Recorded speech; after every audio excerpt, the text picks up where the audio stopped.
Welcome, everyone, to episode 38 of The Safe State. Tonight, I am joined by guest Brock Henderson. Brock, how you doing tonight? Fantastic. Thank you for having me. Yeah, it's great to have you, man. I gotta say, you got a pretty nice beard going on over there. Thank you. Appreciate it. Yeah. Looking good. And I think we have maybe one or two other guests coming on a little bit later, but for now, Brock and I are going to be holding it down. And we've got. I think we got what's going to be a pretty great episode tonight, and I'm really looking forward to talking to you, Brock, about what you do and in the gaming industry. You work in the gaming industry, and about your faith as well. So it's gonna be a pretty cool episode, and kind of I feel like a roller coastery episode, because some of what we need to talk about tonight is a little on the heavy side, and some of it I think is more on the encouraging side, because there were quite a lot of layoffs recently announced by Microsoft. I mean, in the thousands, and that's always really sad to see anytime, jobs are lost, but this is like a significant amount of people. So it's heartbreaking to see that. But tonight, what I want to start talking about at first is, like I do every episode, I don't know how much you actually get a chance to game, but we usually talk about stuff that we've been playing recently, just to kind of break the ice a little bit. And if you're watching this evening, hey, we want to hear what you've been playing too, and any thoughts you have on the topics we cover tonight. So let us know that in the comments. But Brock, have you been playing anything interesting lately? I feel kind of lame, but no. I've been in a very busy season, and I've been building a lot. I've been working on a bunch of different games, and the only gaming I've been able to play is just with my kids and a little bit of stuff here and there. And it's nothing new and interesting. It's things like Minecraft. It's things like my little kids like to play some like multiplayer games like Stick Fight and Gang Beasts, and just silly things that we just laugh together. Yeah. Hey, that's still playing stuff. Yeah. I don't have any issues with that. That's cool. So you get a chance to play some stuff with your kids. That's awesome. Yeah, I've got 6 kids and 17 down to 3, so the gaming ranges quite a bit. Yeah. Wow. I have 2 kids of my own, and we like to game sometime as well. In fact, on Father's Day, I had an awesome Father's Day. I don't know about you. I hope you did too. But they treated me to, we went to church, of course, Sunday morning, and that was awesome. And then we went to lunch with another family from church, which was also fun. But then they treated me, when we got home, they treated me to some quiet time for a nap, which was great. I love a good Sunday afternoon nap. Hey, Jason, how's it going? Hey, guys. Hey. I'll introduce you guys in a second. Let me finish the story. Then after the nap, they gave me gifts, and they got me a precision screwdriver set, which, like, a really, really nice one with an electric screwdriver, and so I can take apart anything now on the channel or elsewhere. So I'm really excited about that. It was like I was like giddy when I opened it up and saw that, because I'm just a nerd and I like to take stuff apart. So and then they were like, "Hey, Dad, let's play Teenage Mutant Ninja Turtles." And so we played the arcade game. You remember the arcade game? Oh yeah. 4-player arcade game. You get around there and play. I've never beat it because I could never afford to beat it because it was so hard. You had to keep putting quarters in after quarter after quarter. I finally finished that game, and it's only like 45 minutes long, but we played it as a family and beat it. And so that was, I don't know, it was really fun. Like I cherish that memory, getting to do that with them. So yeah. Cool. Yeah. Jason, this is Jason from The Construct. Jason, this is Brock Henderson. Good to meet you, Brock. Nice to meet you. Jason has a VR content channel. Nice. And Jason Brock is the president of the Christian Game Developers Conference. So, got some cool stuff to talk about tonight. Great. MJ Plays says, I've been on DBD recently, but today I re-downloaded Republic Commandos and started working on that again. Okay. Very cool. Very nice. I'm trying to remember if I've played Republic Commandos. Gosh. I think have not. I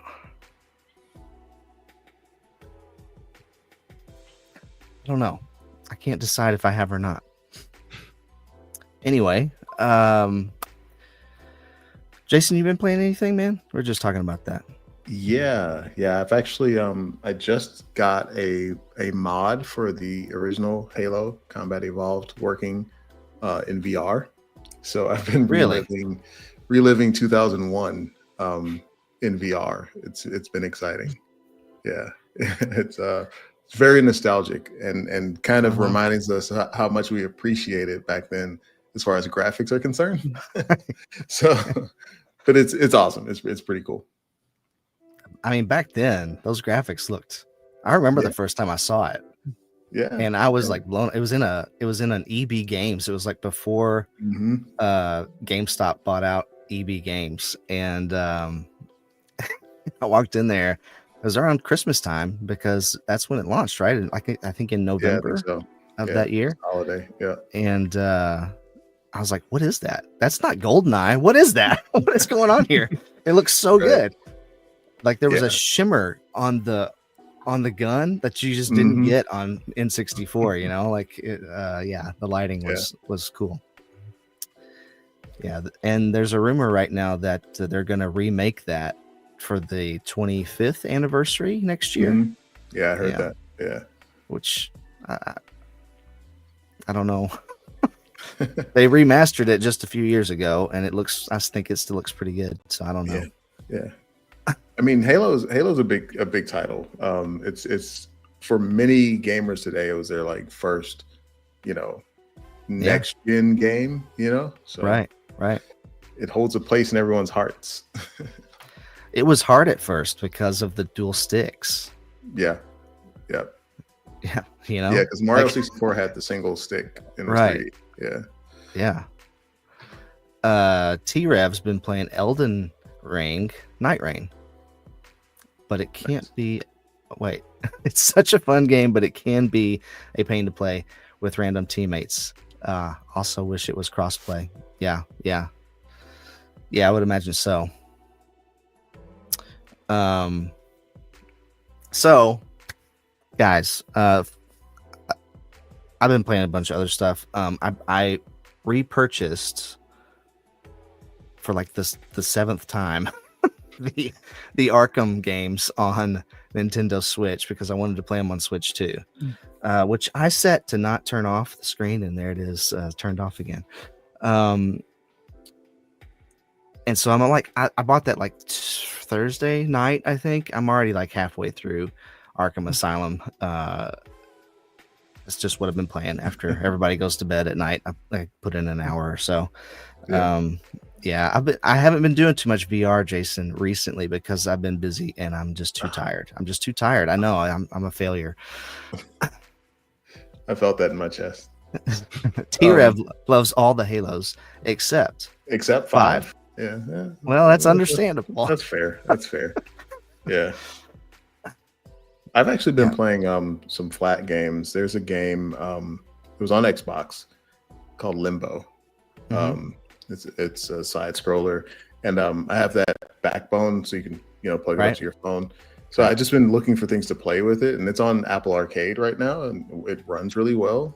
But Limbo's on Apple Arcade? Yeah, Limbo's on Apple Arcade. Yeah. How did I miss that? And it just like playing through it is like reminds me. It's like SAT SAT level puzzles where you're like, wait, I have to think for a second. Like, it's so refreshing to have to be like challenged a little bit, just to be like, okay, let me think about how physics works and how gravity works. Okay, now I think I got this puzzle. You know, it's nice. It's nice. Yeah, that is nice. Thinking games. That's really nice. Yeah. I might have to check that out. I didn't realize it was on Apple Arcade. I have been playing on Apple Arcade with the Backbone controller. Trials of Mana, which I've never played any of the Mana games before, or Mana, however you want to say that. So yeah. And it's pretty fun. It's like a pretty fun RPG. I can see why it's, considered a classic franchise or whatever. Yeah. So, and it's cool that I can just play like a few minutes on my phone here and there. Right. Exactly. Yeah. Well, let's get into our first topic tonight. We're going to talk about this really unfortunate news of Microsoft and Xbox. Last week, they announced, I believe it was on Thursday of last week, that they were going to be laying off around 9,000. I think it was a little over 9,000 employees. Yeah. And that they were canceling several games. Not all 9,000 were in the Xbox division of Microsoft. I want to make that clear. It was just Microsoft across the board, but there were quite a few of those who were a part of the Xbox division. They were closing some studios. They were eliminating upwards of half of the staff at multiple studios. And canceling several games, not the least of which was Perfect Dark, which I made a whole video about last week when it happened. So go check that out if you want to know my deepest feelings about that. I was pretty upset because Perfect Dark has a special place in my heart. But this is just really, really sad news. Now, you guys were both shaking your heads, so I'm assuming you heard about some of this stuff going on, right? But that's roughly 4% of Microsoft's workforce, which, first off, it's kind of mind-blowing that they are so big that 4% of their workforce is 9,000 people. That's kind of crazy. Right. Yeah. But there were some really, I feel like this conversation could go in a lot of different directions, because there were some really tone deaf things I feel like that were said in the midst of all of this. So Phil Spencer and Matt Booty both made statements in as this was happening. But one thing that was very clear, that they made very clear with their words, is that Xbox is doing great. We're making a bunch of money. We're making more money than we did a year ago, but we're laying off all you people. Right.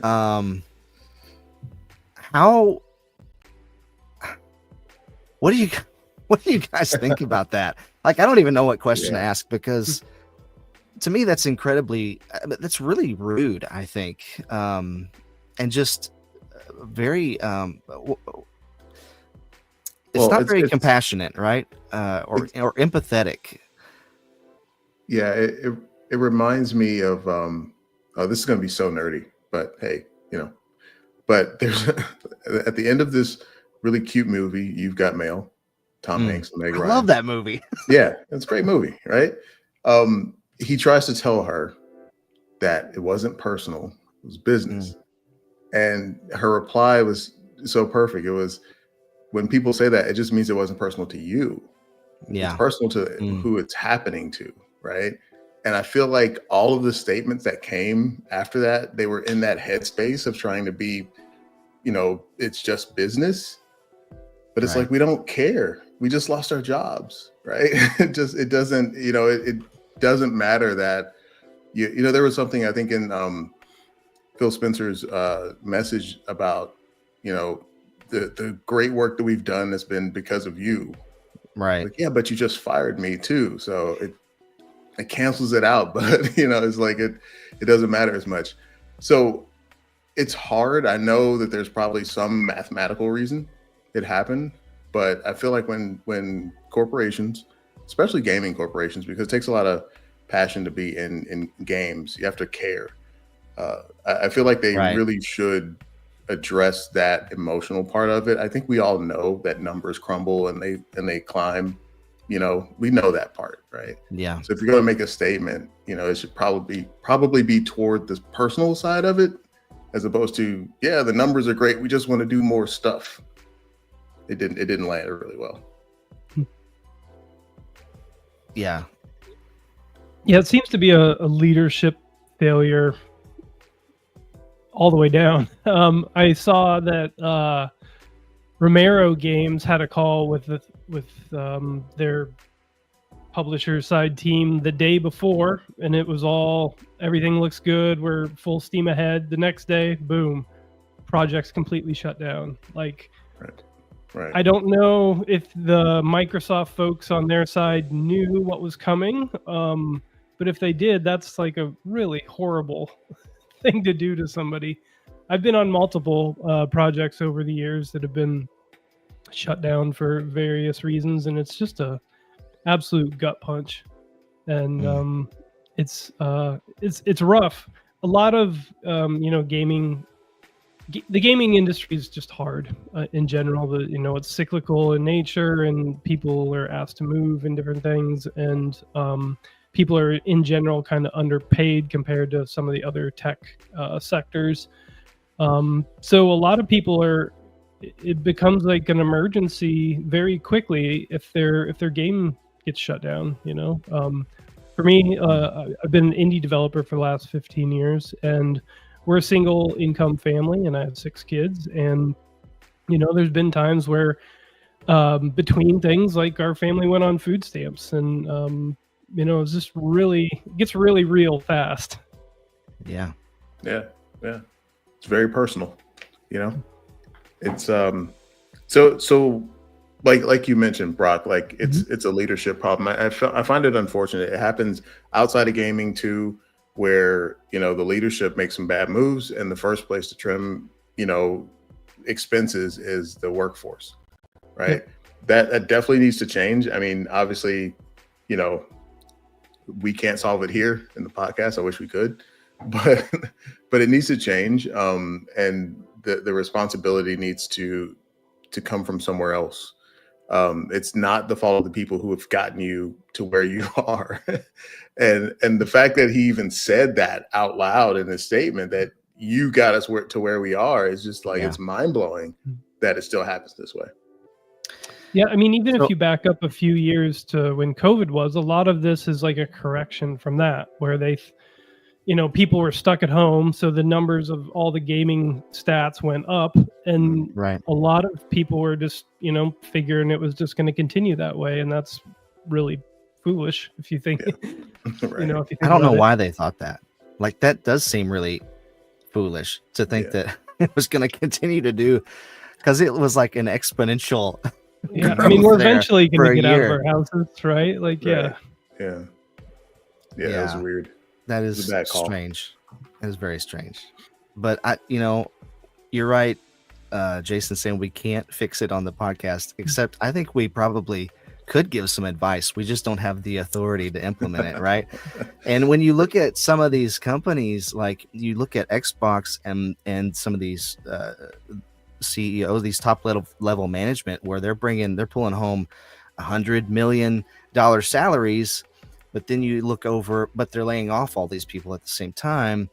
But then you look at like Nintendo, and Nintendo CEO makes like $1 million salary, and they don't really seem to be laying off people.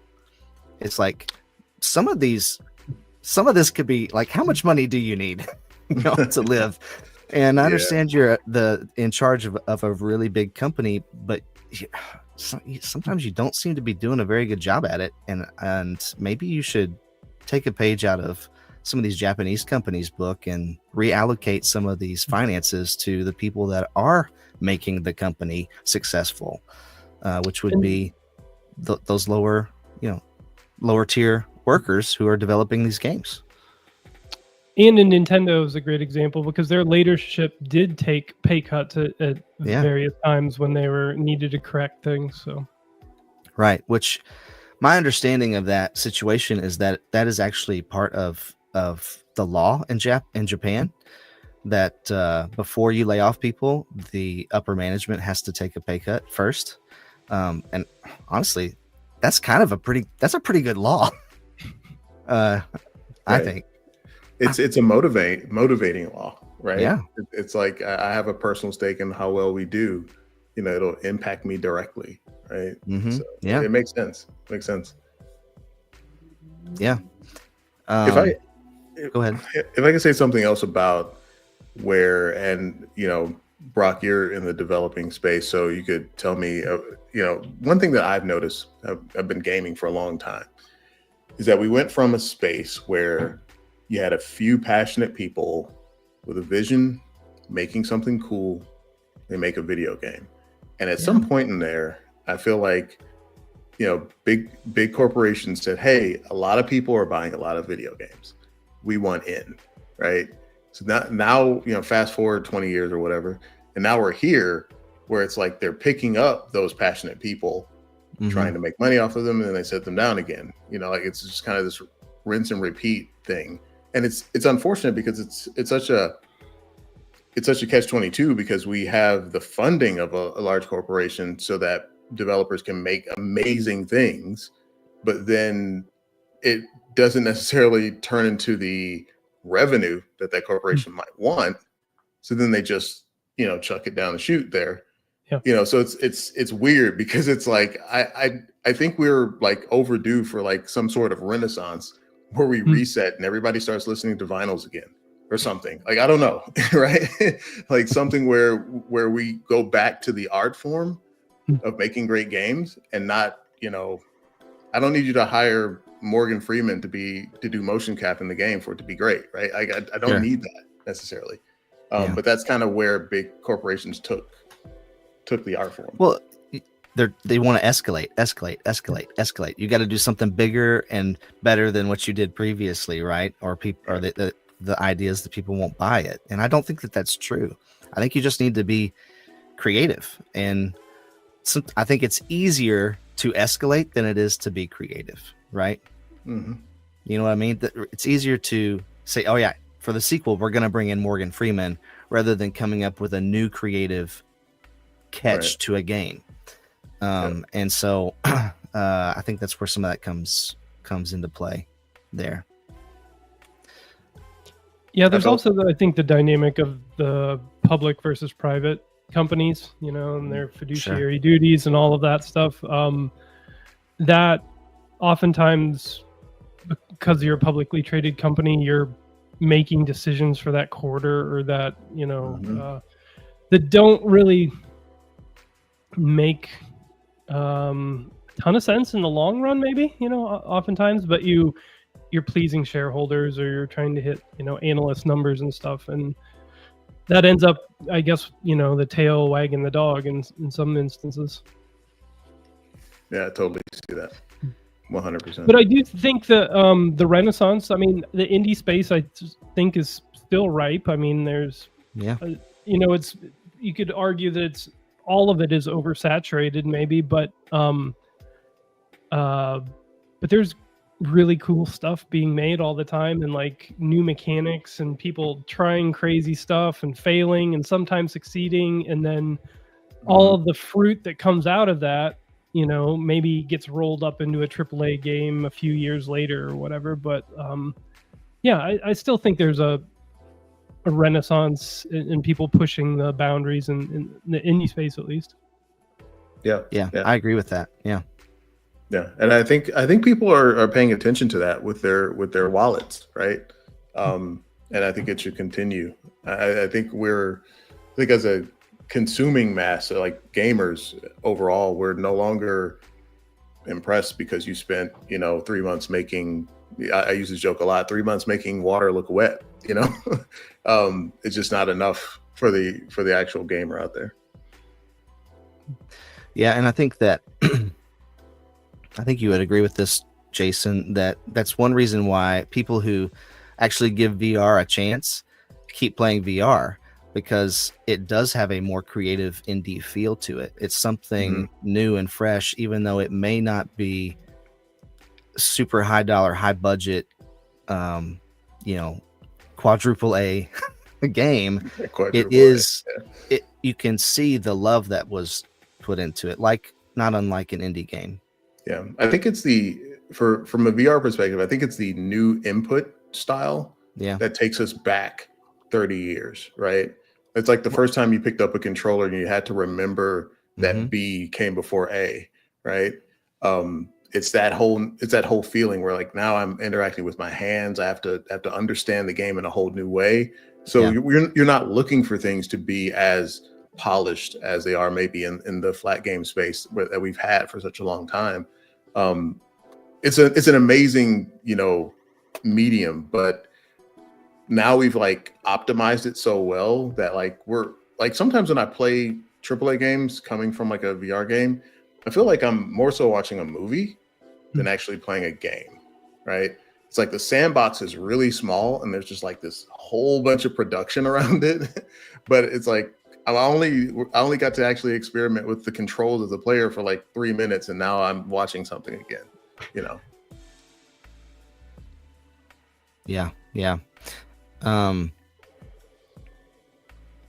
T-Rev says, I have less and less faith with Xbox as time goes on. Yeah, and I think that is I think that they've been short-sighted in some of their decision making. I know that they think that they have some kind of end goal in mind that I'm not sure we're fully aware of yet. I'm just not sure it's the right end goal, because they are losing faith with a lot of people in this process, or at least they're communicating things too poorly that they are losing faith with gamers. MJ says, why I've been PlayStation since I was like 9. MJ, I don't know how old you are, but if you're younger, then Xbox has been declining probably your whole life. Yeah. And then I think Jason described that perfectly. The same stuff goes on in comic books too. Yeah, that's good. Yep. It does. It really does. The vision around Xbox is an interesting one. It really is. They're risking it all pretty much. They are. They're just putting it all on the table and saying, we're going to change how it's done, and we'll see if you like it. It's true. And I didn't mean to put this up right there in that moment, but it's true. They are risking everything because they had a very diehard, loyal fan base.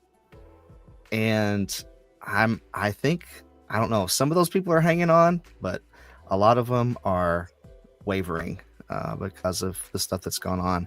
But they've let go some, I think, like, again, Microsoft, not Xbox, I think are 15,000 employees this year, something like that already. They've announced layoffs, I think 4 out of the 7 months of this year, which is just kind of crazy. But here's the headline. Phil Spencer says Microsoft's gaming business has never looked stronger as the company announces yet another round of mass layoffs. And this is what he said down here. I recognize that these changes come at a time when we have more players, games, and gaming hours than ever before. Our platform hardware and game roadmap, have never looked stronger. The success we're seeing currently is based on tough decisions we've made previously. So he also said, like you said earlier, the success is because of you guys that have worked so hard. But he's also saying, no, it's also because of the tough decisions that we've had to make. And both of those can be true. At least to some degree, together at the same time. But let's see. We must make choices now for continued success in future years, and a key part of that strategy is the discipline to prioritize the strongest opportunities. We will protect what is thriving and concentrate efforts on areas with the greatest potential while delivering on the expectations the company has for our business. This focused approach means we can deliver exceptional games and experiences for players for generations to come. Okay, and part of the conversation around this has been AI, and which makes me, let me share this with you all as well. Sorry, put that back up there. Xbox producer criticized for suggesting laid off devs should use AI for career planning and emotional clarity. Now, there's been a lot of people coming out and saying that Copilot, Microsoft is pushing Copilot hard within their walls to all their employees. You got to use Copilot for everything, which is their AI, of course. And let's see. This is Matt Turnbull. Where was it? He's going to offer them some advice. I've been experimenting with ways to use LLM AI tools like ChatGPT or Copilot to help reduce the emotional and cognitive load that comes with job loss. He said it might help if you're feeling overwhelmed, including career planning, networking, and outreach, and emotional clarity and confidence. And then he gives an example. If you're struggling with imposter syndrome after being laid off, can you help me reframe this experience in a way that reminds me what I'm good at? And this also seems incredibly tone deaf coming from them. Because it is AI that they are essentially right now saying, hey, you guys did such a great job. We're going to let you go and replace you with AI. I mean, that is a lot of what's happening right now, I think, in this scenario. Brock, you were like almost cracking up over there. I don't know if you had something to say about this. Yeah, it is just tone deaf. It just makes me wonder if he's been like rehearsing this with AI like ahead of time. Did AI write this for him? Yeah, I don't know. It's just so unfortunate. Like it thankfully it's been deleted, I guess. Yeah, he did take it. He took it down. Yeah, that's true. Yeah, it was that bad. Yeah. Somebody said, hey, that wasn't the right move. Let's take that down. No. I mean, I've put my foot in my mouth, plenty of times, but wow, that's well, if you saw the tweet or whatever, it was long. Like, it was a long message. Like, he didn't just like type out one sentence and accidentally not thinking hit send. It was like, it was thought out. Like, it was paragraphs. It makes me wonder sometimes when you see comments like this. It makes me wonder if there are people out there, and I guess people who aren't maybe necessarily as impacted by AI as others, but some people really put a lot of faith into AI, and they feel like, well, it does everything, it solves everything, just use it, right? And they're like genuinely thinking that, and they feel that way. I don't mind. So I don't have anything against AI as a tool. Sure. I'm not, that old man shouting at the clouds necessarily, but I just don't think anyone wants it to replace human interaction. I don't think that's, a good goal for things. I could see how greed and corporate gain could want that. Sure. That's nothing new, but I to suggest that you not talk to a good friend, but use Copilot. I mean, come on. Yeah, that's crazy. It's a bit ridiculous, right? So, and we know that that's what they want. If they can save, I don't know, $75,000 a year by replacing somebody with AI, of course they're going to do that, because they don't care about the individual. They care about the bottom line and satisfying the shareholders and whatever. But we see this in all kinds of industries, right? We're seeing this right now in there was a whole thing that went around just in the last couple of weeks that I saw last week about there is a band on Spotify. I don't know if you guys saw this. I'm trying to remember their name. I can't remember their name. It has something to do with Sunset or something. But it's this band that people are like, we don't think this band is real, but they're getting like millions of plays on Spotify. And the theory is that this is actually an AI band because they put out like 3 albums in the last 2 months or something, and nobody's ever heard of them. And they're Right. getting millions of listens, Yeah. and have a huge following all of a sudden. Velvet Sunset, something like that. I can't remember exactly what their name is. But I listened to like one track and I was like, that actually is pretty good. And recently I had a friend who just did a silly video on social media, but he had AI write and record the song for him, and it took like 60 seconds, and it was like a fully produced song. And it wasn't him singing, he just lip synced to it and put it out there.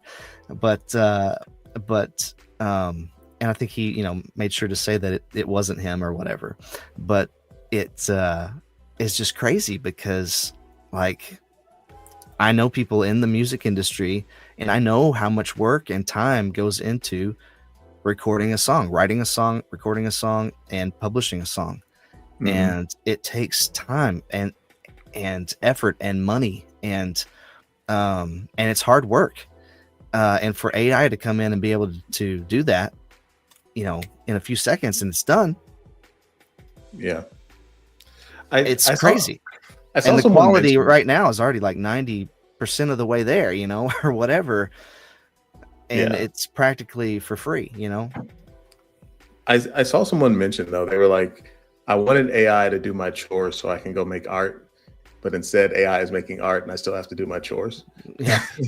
So that's kind of where we're at now. And my issue with it, though, from an art perspective, games or music, when it comes to art, what bothers me the most is that, like, at what point do we, the whole idea, like when you play a great game with a great story, great art design, Sure. Great sandbox, you know, it came from someone's imagination, right? Right. And the same way with music, right? You know that it came from someone's feelings, something that they felt they wanted to express. And like, even though AI can do it, it's like, do we really care? I hate to keep quoting movies, but Jurassic Park, it's like everyone was so preoccupied with whether or not they could, they never stopped to think if they should. Right. It's like, why do we need our art to be replaced by something? And then the only reason I can think of is greed, right? It's like, we want to be able to make the thing without the work.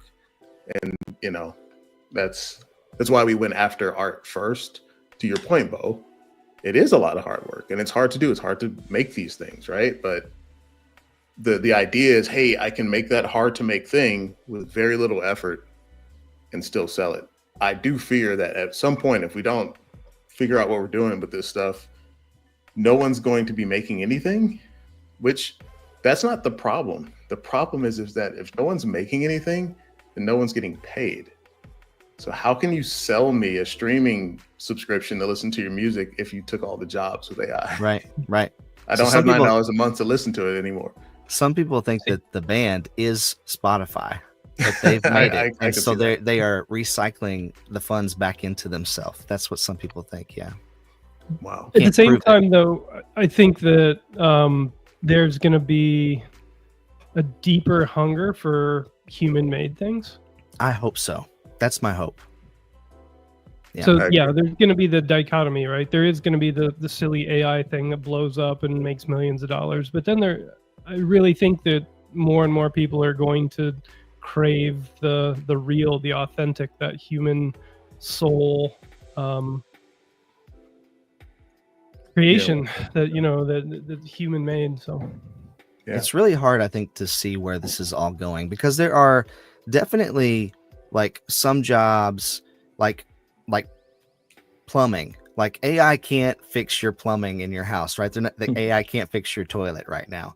But as robotics advances, there might come a day when those two things merge and suddenly a robot can come in and fix your plumbing. I don't know, but that's maybe a silly example. But there are definitely some jobs that are still, I think, safe for the time being.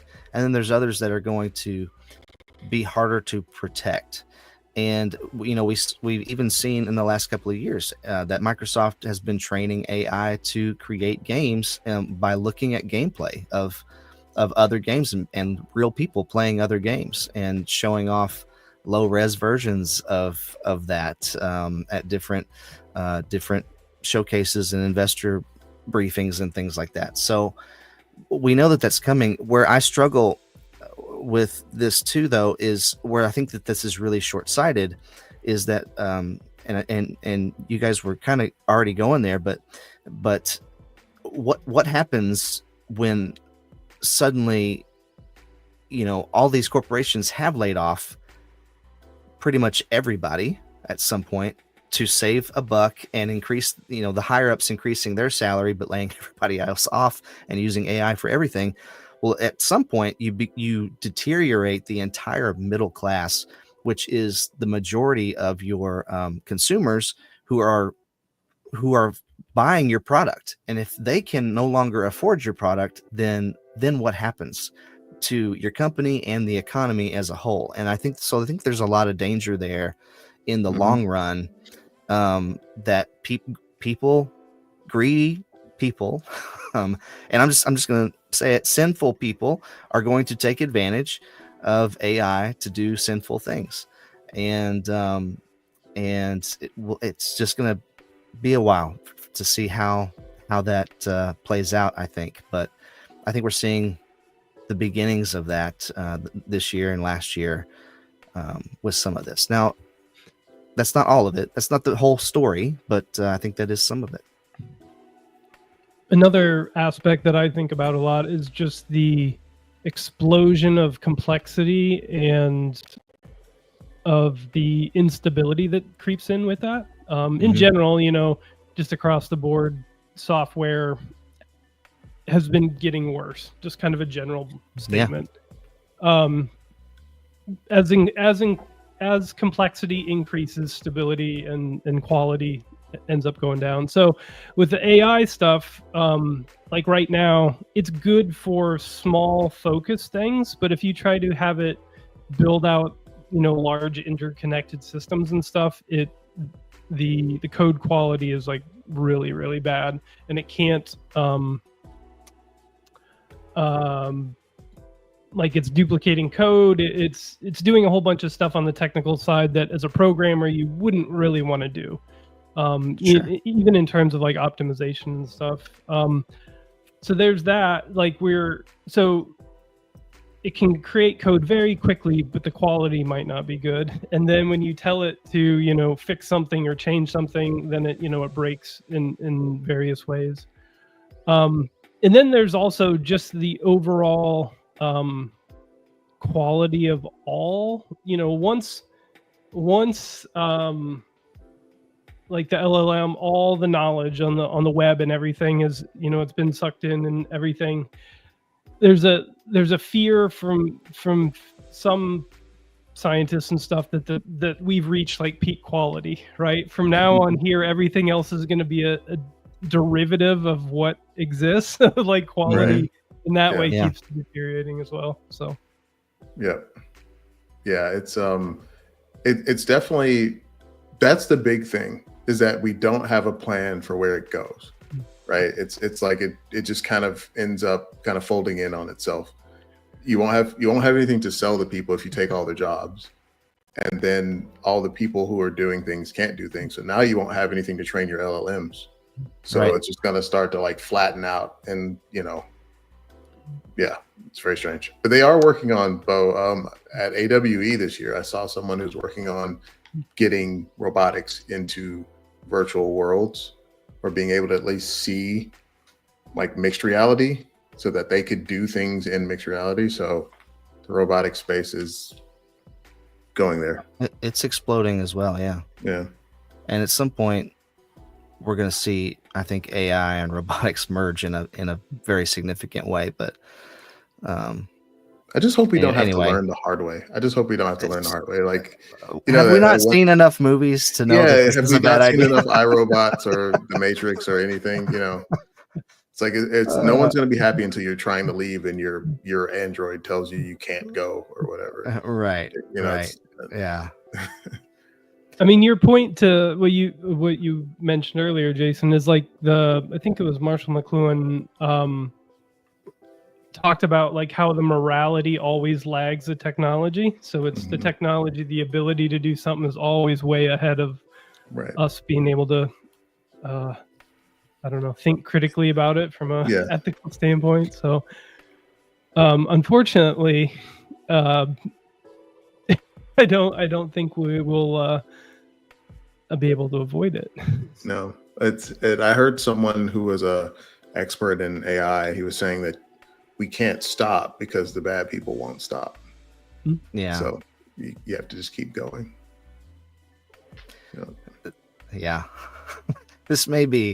I know that this may be almost insignificant in the grand scheme of things, but you know how all these companies are all training their LLMs right now.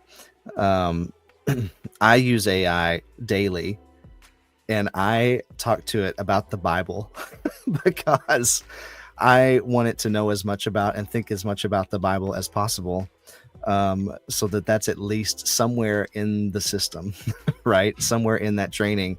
I don't have no idea if that will help at all in the long run, but that's what I do with it most of the time. I ask it all kinds of things, but for research purposes. But I do talk. A lot of it is about the Bible. Actual says that was Phil's message to shareholders. Xbox better than ever. Yep, that was the message. It sounds like, hey, sorry we fired you, but don't stop using our stuff. Yep, that's right, MJ. Human made sound expensive and a little snobby. Human made sounds expensive and a little snobby. I don't get it. I don't get that one. But also, it's better to have less quality with a larger reach. And I think that's their thought. That's their thought behind it, right? Yeah. Well, we probably need to move on because this is such a large topic. We may dive. I'm sure probably at some point we will almost be forced to talk about it again because I think it is a serious matter. But before we move on to learning more about Brock and what he's got going on, I was wondering, Jason, would you mind to pray just for the people who are experiencing these layoffs in the industry and their families, Sure. if you don't mind? Yeah. Father God, we ask that you continue to hold and to keep those who have been impacted by this movement from Microsoft. We ask that you keep their families whole, strong, connected, and loving as they move through this difficult time. We know that through you, all things are possible. May you hold them in your hearts and have them hold you in theirs in the days to come. In Jesus' name. Amen. Amen. Amen. Thanks, man. Brock, I've got I'm so glad that you're with us, man. Welcome to the safe state. Thank you for having me. Yeah. It's a blessing to have you on tonight, man, and to get to talk to you. And I have like a few questions written down to ask you, but we don't have to get through all of them. But I guess I just want to start by, why don't you give us just like a brief synopsis of who you are? You are like you said earlier, you've been developing indie games for the last 15 years. Yeah. Do you want to start from the beginning or just like a quick bio? Give me the 60-second bio. Okay.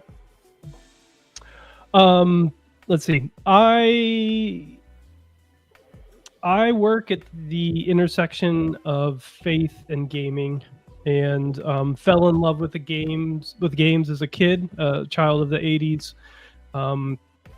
Arcades were like my palaces. I loved them. And from a young age, I fell in love and knew that I wanted to make games ever since I was little. Didn't know necessarily how to do that.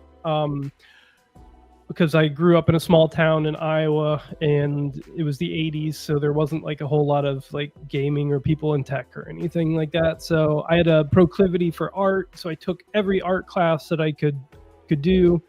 In college, I went and got more art and got an art degree. After college, I did 3D training, some professional 3D training at some more. Pursued games, thought I was going to get into games by doing 3D animation modeling, character modeling and stuff. That was fun. The doors kept closing on me for various reasons. I'd join a team and the team would disband. And so I spent a few years pursuing that. Thought my dream was dead. So I started a design studio with some friends from college.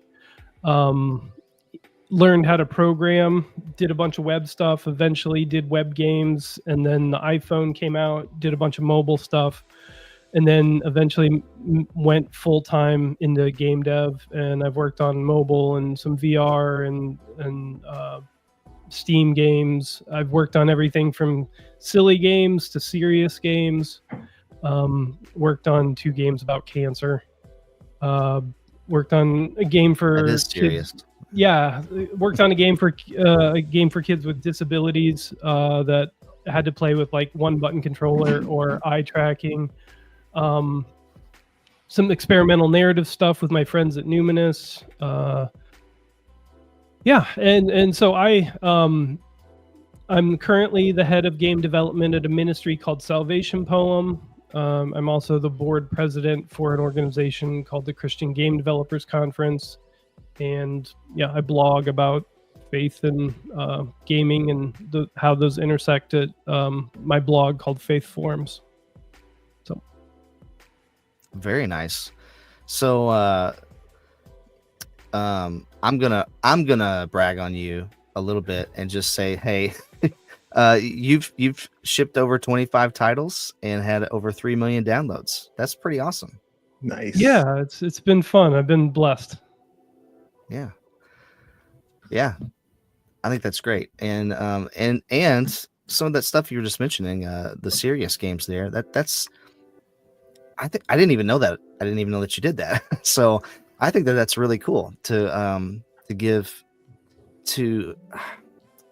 help people who are going through those experiences with gaming. I think that's a significant way to minister to people who are going through a hard time, right? Yeah, it was. So the first game about cancer I worked on was really personal. My best friend Ryan Green and his wife lost one of their sons to a brain tumor. And we made this game called That Dragon Cancer. I got to help with that on their game. And it was like this meditation, this interactive poem, kind of a documentary at the same time. And they got to put their faith right on display, wrestling through their faith in really raw, real ways, asking God, asking for miracles, and they saw some miracles along the way. But in the end, Joel died, and just facing that.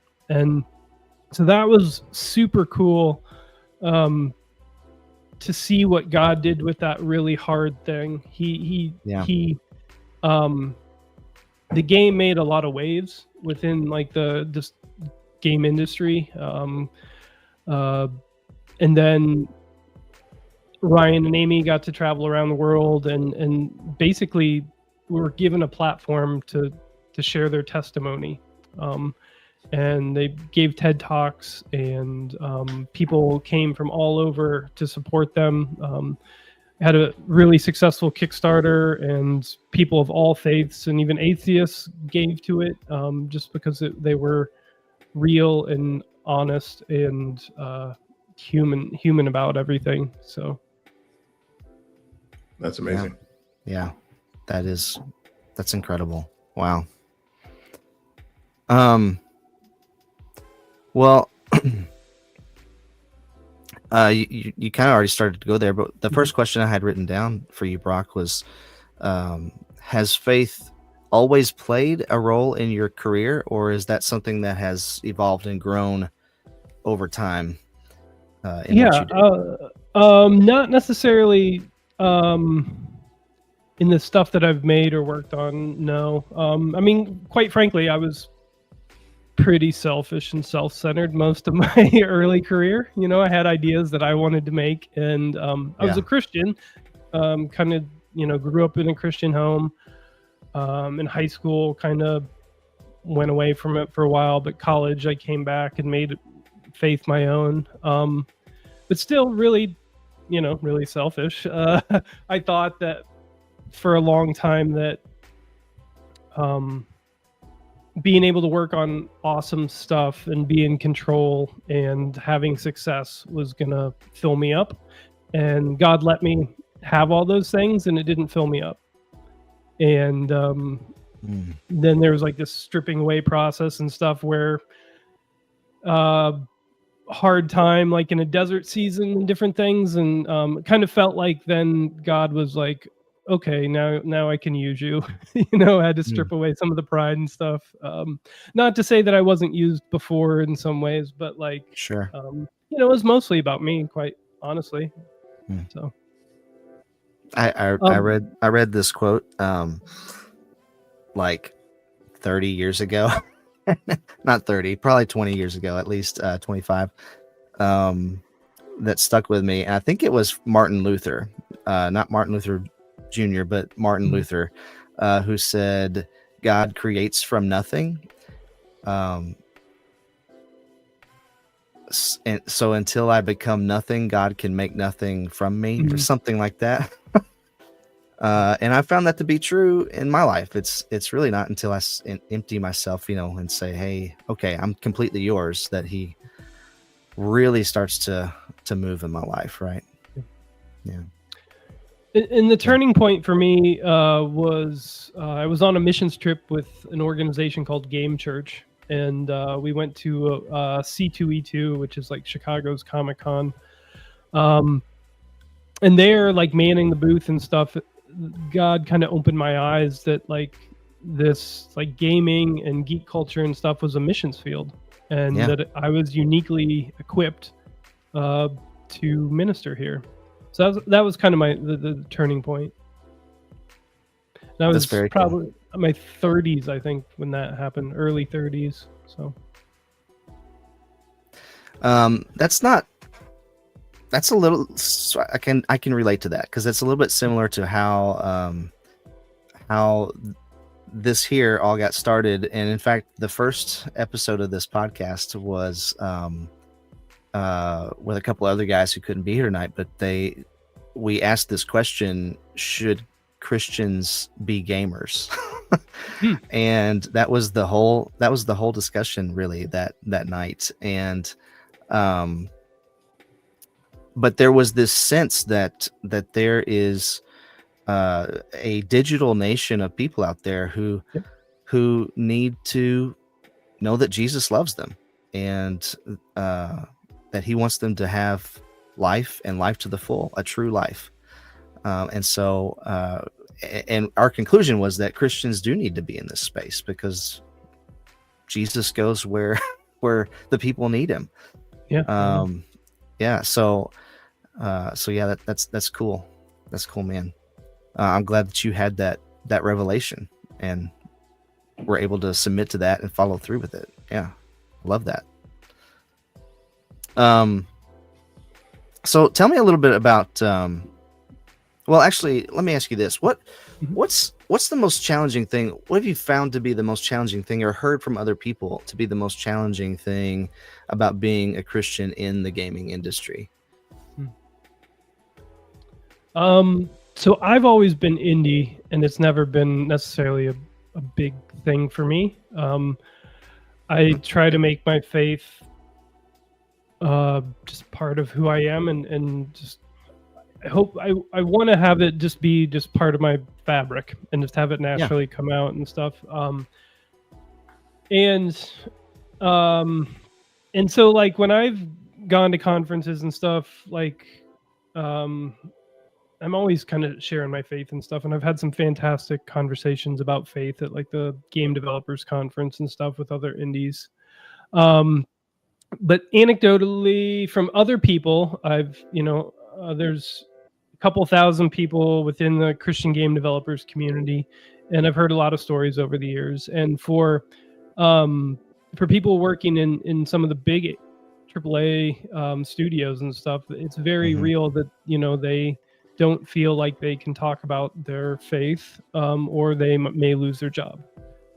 So that is definitely a real thing in certain teams or company cultures for sure. And yet at the same time, there are people at the highest levels in AAA that are Christians, but you just might not know about it. Okay. All right. So you are, correct me if I'm wrong, the currently the president of the Christian Game Developers Conference. Is that correct? Yeah, I'm president of the board. I'm on the board. Yeah. What is it that led you to that? Tell me a little bit more about the Christian Game Developers Conference itself. But did you see a need that you're like, man, you had a burden to fill that need that led you to want to be a part of that, or did that come about some other way, or like how did that happen? Yeah, that's a great question. So I actually did not start it. A man named Tim Emmerich started it 24 years ago, something like that. It's been it's over 20 years. And he started it because he saw a need. There was that time it was the Computer Game Developers Conference before they dropped the computer and just became the Game Developers Conference. So he, when that was started by like Chris Crawford and some others, he reached out to Chris Crawford, and and Tim wanted to create the Christian Game Developers Conference. And so he put out a call to the internet, and he didn't know if anybody was going to show up. But around, I think 30 people showed up the first year, and they've been meeting ever since. And the way I got into it is a few years later, I wasn't at the first one, but a few years later I started attending, and I've been, attending, I don't know, I think I've attended like 15 or so or more of the times. So not every year, but almost every year. And it's just been a huge blessing to me. I've met my best friends through there, and I've landed a bunch of jobs and worked through it. And it's just been a blessing to my life. So when they asked me if I would be on the board, I said yes, because it's just been a huge, huge blessing to me. And I would love to see it spread and grow. And I think it's just been a grassroots kind of thing up to this point. But it feels like the seeds have been sowing over the years that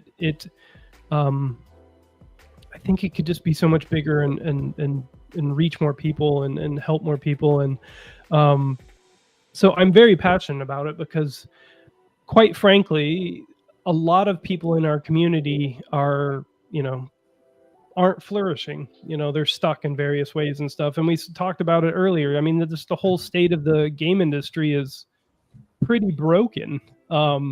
It's not set up for sustainability and flourishing long term. And so that's something that's on my mind a lot, and I pray about a lot, and want to figure out ways to help our community members thrive. Yeah. Well, while you're on that topic, and based on our conversation earlier, so as Christians, do you see an opportunity here for CGDC to do anything to support developers hit by these layoffs, or the way that the state of the gaming industry as it is? Yeah, we've certainly within our community and stuff, we do have a few positions and stuff that have popped up that we've connected people with, but not nearly enough, honestly. There's more people looking for work than there are opportunities, paying opportunities, right? There's it's much easier if you're looking to build your skills and get plugged into like a volunteer thing or some rev share thing. But like if you have a family and you need money now, like that's a lot harder. But we certainly, we meet as a group and we pray for the industry, and we do everything we can when people are looking for work, and we hook them up. But there's not like a Christian game industry, right? Like some of CCM or even the Christian film industry that's kind of starting to blossom and stuff now. There isn't really that. So yeah. Well, that was another one of my questions. Was why is it so hard to make a quote unquote Christian game? And I don't necessarily mean a game that like spells out the Romans road or how to be saved, but just like a game based on, let's say, an era of the Bible. I know I was talking to somebody recently who was like, I think it'd be really cool to have like an RPG that you play through as David's mighty men going out to battle. Like, why is it so hard to do that and to be received by the church well? Why do you think that is? Because I've thought about this a lot. A whole bunch of reasons. To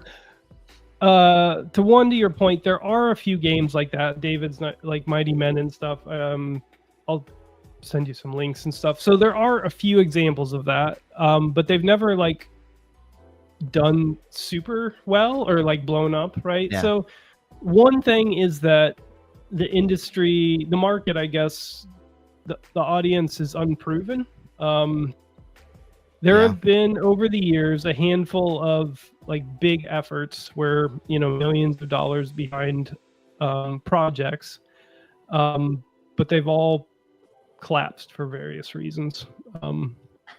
So there hasn't been like a hit that people can point to and say, if there was a hit, or a couple of hits, or it'd be a lot easier. You would see people starting to jump in. But a bunch of the like Christian investors, for one, aren't gamers themselves, and they don't understand gaming really well. So from an investment standpoint, you want to invest in things you understand really well. That just makes sense. Right. So they've so far up to this point, there hasn't been a ton of investment in the gaming from Christian investors. Then you add on top of that, there's a segment of the church that gives games the stink eye, right? They don't think well of games for various reasons. They're violent. They're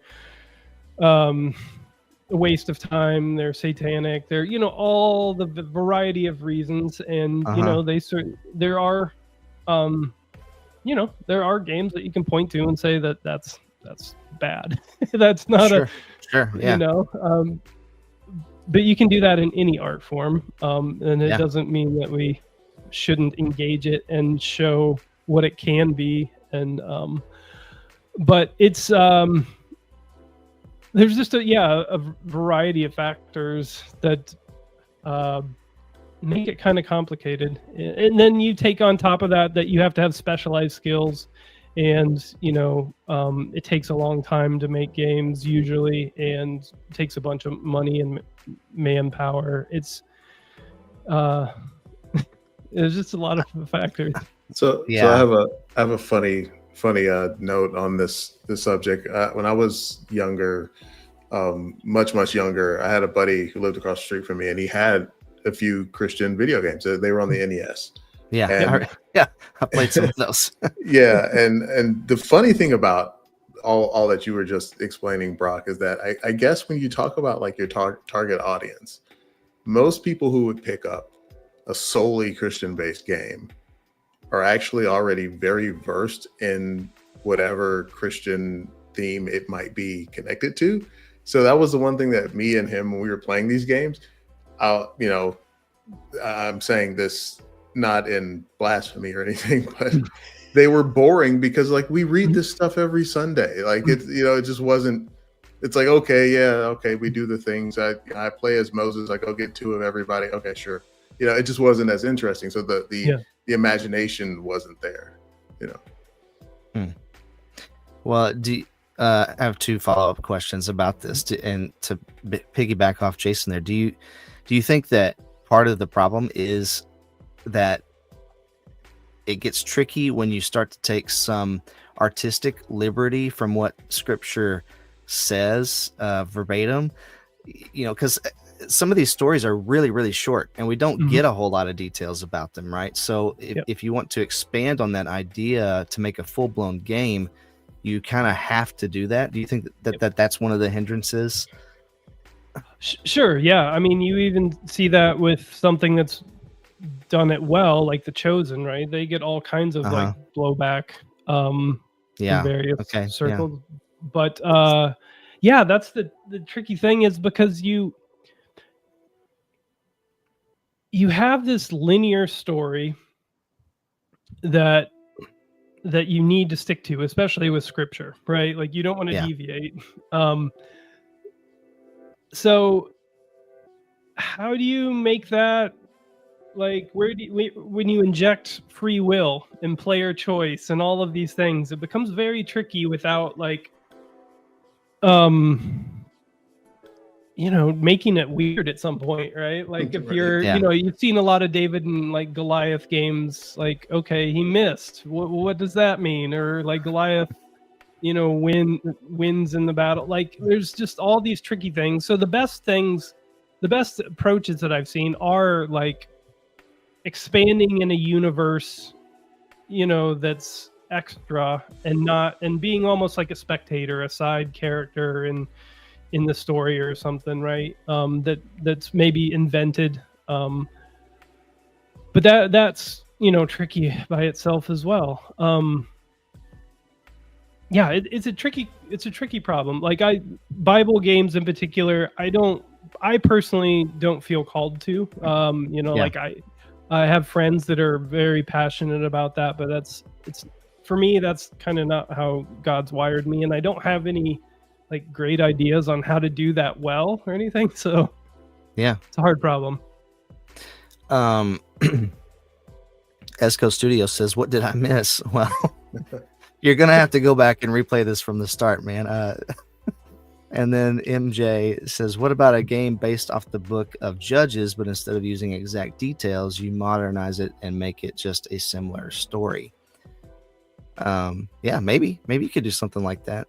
You know, just change all the names and places, so to speak, and make it modern. Yeah, I have one friend that did like a cat mech game that was based on Ruth. So you can like there you go. Do all kinds of stuff. Yeah. That's cool.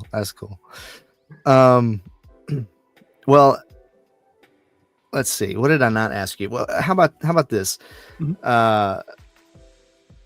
What advice would you give a young person who today who's hoping to get into game development, but wants to also remain strong in their faith? I know we talked about earlier how that's hard for some people to work in that industry because there's some fear that comes along with that. Do you have any words of wisdom for people like that, young people who want to get into game development? Yeah, I mean, I think the biggest thing is get plugged into a community like CGDC. It's game development's hard. It's not good to do it alone. You know, we were created for community. And that's one of the biggest lessons I think I learned in like the last 10 years. You know, I've always was kind of a loner and did things off on my own and stuff. And then God really impressed on me the importance of community. And now more than ever, I think people feel isolated and alone. And so not only from a spiritual perspective is community essential, but like I see a lot of people that come into the community think that they need to learn like every skill and do everything themselves, and it's just for 99% of people that is not the right approach. There are these stories in indie developers where they've like Stardew Valley, for example, like spent 7 years and did everything. Right. But those are far, few and far between. And so a lot of people come in and they're excited about their idea, but try to do everything themselves and, get burned out and then lose steam. And so,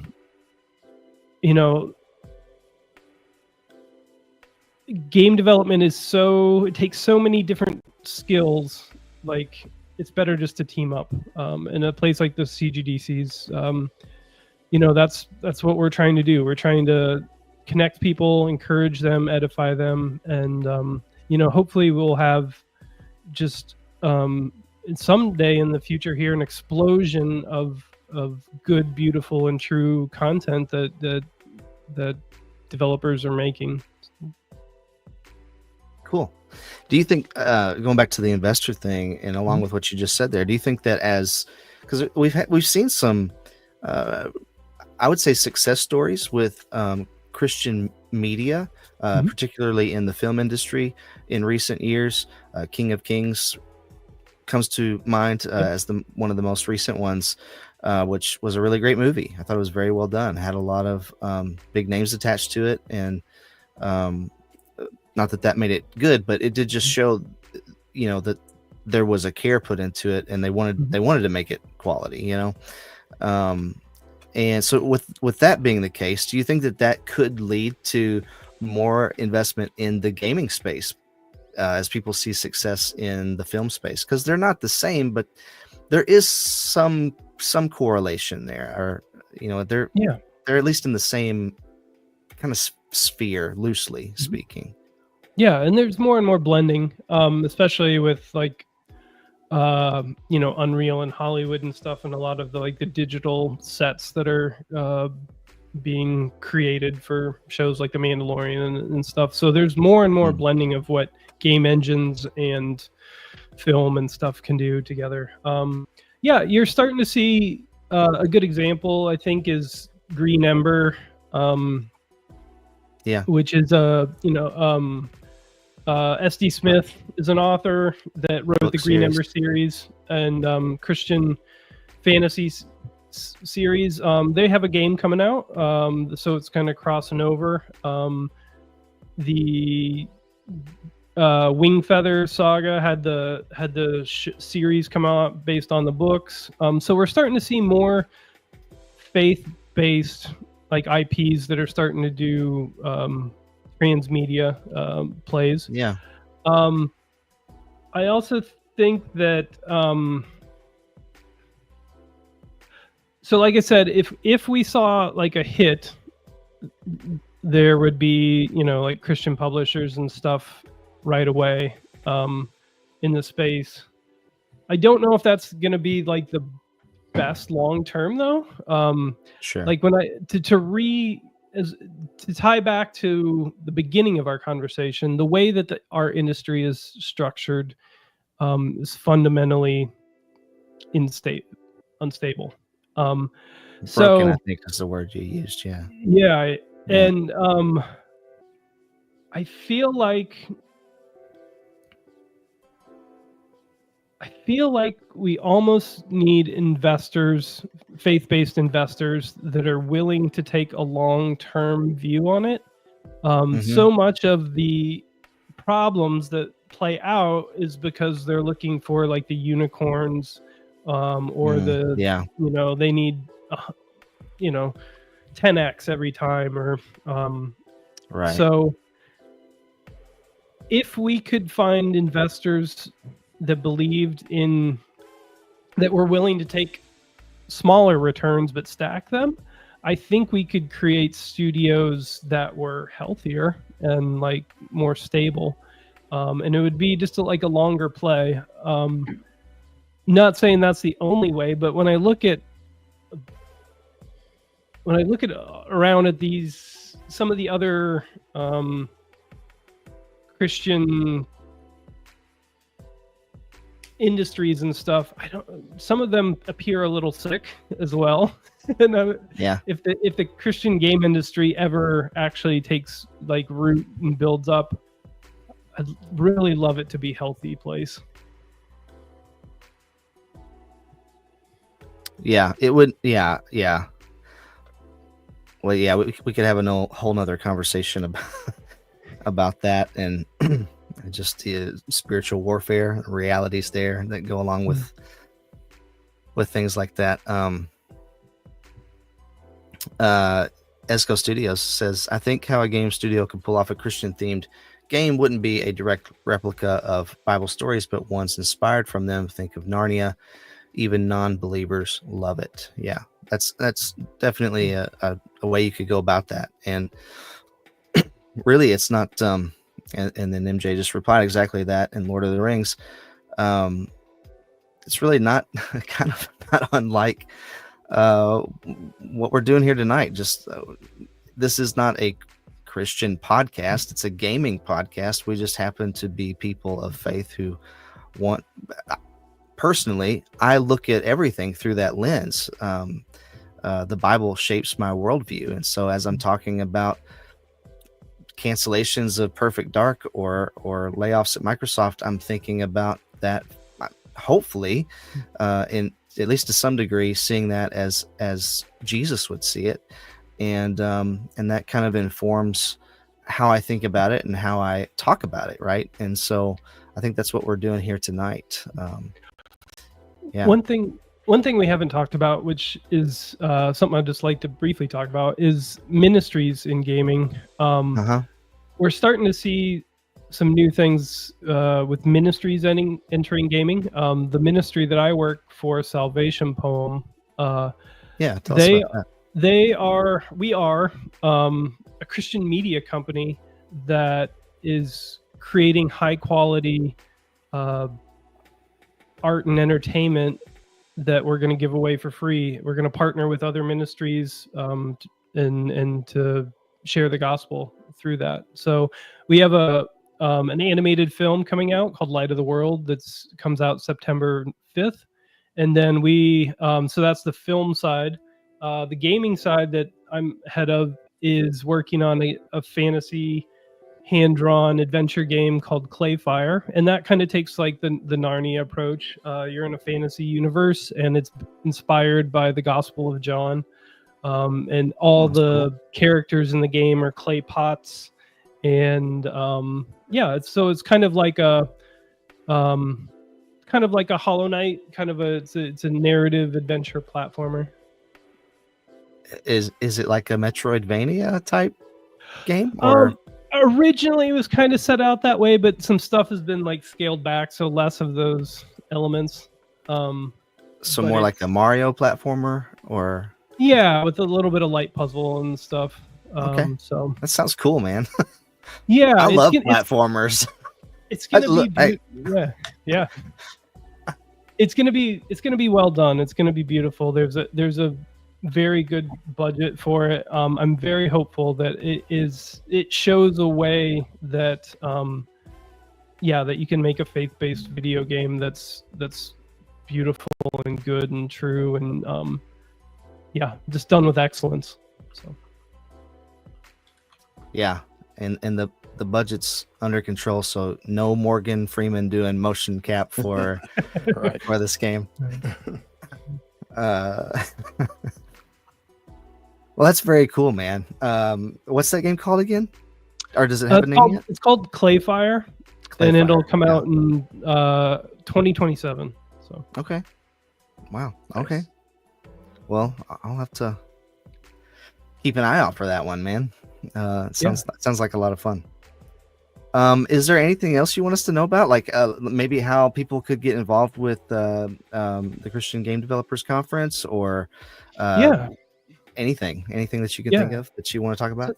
So yeah, our website is cgdc.org. We have a conference coming up. If you're in the Michigan area, we are teaming up with another organization called Realm Makers, which is a Christian sci-fi and fantasy conference. And we are co-locating in Grand Rapids, Michigan, July 18th through the 20th. And we're having a public expo as well as our conferences, and that'll be open to the public. And so, yeah, we are pretty excited about that. That is quickly coming up. And then, yeah, also you can connect with us on Facebook, and we have a Discord server as well. But yeah, if you're interested, if you're a Christian, you're interested in gaming, or you're interested in learning how to make games, I'd love to have you join us. Awesome. I joined the Discord recently just to see what all you guys were talking about. Seems pretty cool just to have that that community there. Community is the word I was looking for there. Yeah. Very nice. Well, listen, I don't know if there's a ton of stuff that's happening in gaming all the time that we could talk about, but I feel like that's a pretty good place to wrap up tonight. You told us where to find Christian Game Developers Conference. Is there any other place we can find you, Brock? I know you said earlier you have a blog, but where can people find you if they wanted to connect with you further, or your work? So my blog is faithforms.games, and then my personal website is just brockhenderson.com. All right, I need to add those to the video description here when we get off. I'll add those faith forms and your website there, so people can, and the Game Developers Conference will add that too, so people can connect with those things. Jason, thanks for being here, man. Where can we find you? What are you working on? Always a pleasure. The Construct _VR is my handle here on YouTube. But yeah, my channel is really just about completely nerding about everything XR. So if you're into that kind of stuff, definitely stop by. But yeah, it's gonna be exciting summer. I'm looking into covering some other things. Not so many things happen in VR during the summer. For some reason, winter is bigger for some reason. So we're gonna dive a little deeper on the channel. So yeah, just stop by here on YouTube. Check me out. Sweet. Well, you can find me right here on Bono's Gaming, and I just put out a video a couple of days ago about a new webcam that I reviewed. It's a 4K webcam. Not too many people have watched it yet, unfortunately. I need some more views, but it's a really nice camera from a company called ObsBot, and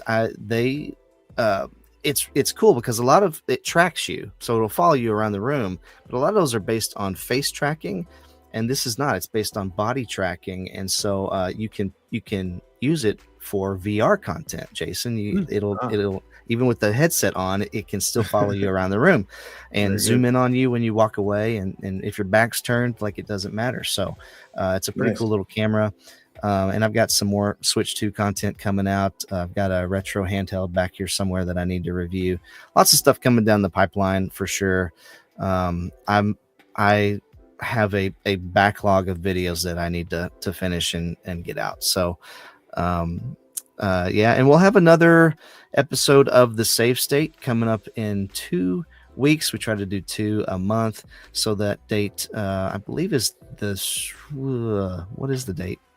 What is the date in 2 weeks? The 21st? It's the 21st of July.